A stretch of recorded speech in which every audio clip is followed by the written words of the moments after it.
Okay, Project ZJ Recovery Part 2.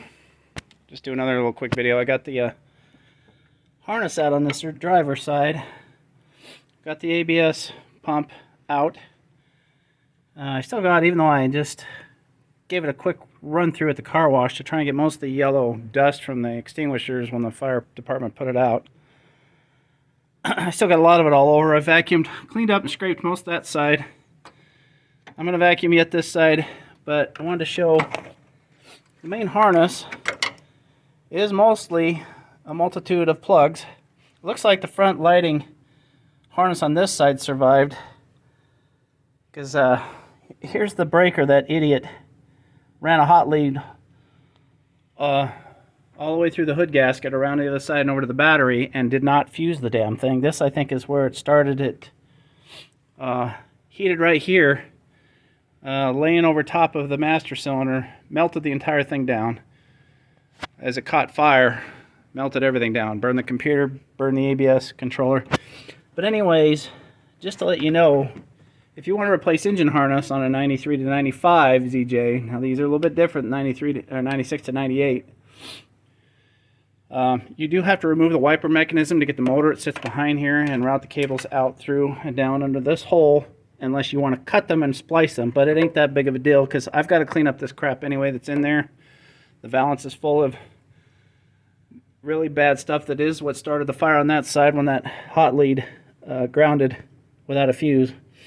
Obviously this is the let me hook this drop light to something. I had to cut the hood release cable because it was melted and shot. So it has its own grommet that I pulled through. Now obviously this wire has been fed through too, because I have an under the dash brake controller in this Jeep. Some previous owner had ran, and he did not feed it through the grommet. He pushed the grommet out and ran it through. That's not to say that's a bad thing to do, but a professional like me would run it through the grommet with anything else in there. I'm going to vacuum all this crap out of here. So this is one of the vacuum lines I did clip, and I can redo it into here when I get the new harness, new stuff from the yard. It's going to take me until next spring because I'm in winter time right now. But the main big grommet where the harness goes through, that's a wrestling match, but everything is plug and play inside. If you just find the things that it plugs into, you can squeeze the ears and unplug everything and pull it through. And one of the things going through it is going to be a squirter hose that runs to the rear wiper squirter. And there is an end-to-end hose line fitting. If you fish behind the harnesses, you'll see it, and you can undo the hose. So you don't have to cut it. It's incorporated in the harness. It's taped up a lot, so here I threw the harness away. So here's the big grommet going in, and you can see there is a tube that's contained with all that stuff inside, and so you can see everything inside. It's all just plugs.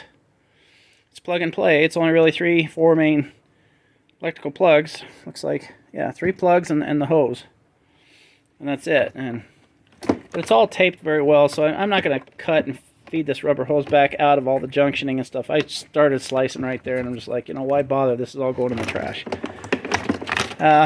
So as far as the PCM side, this was all melted down. The main big plug was shot. I had to pull off the burnt, heater hoses under there, and the AC lines were, cooked, burnt too. Forgot my drop light.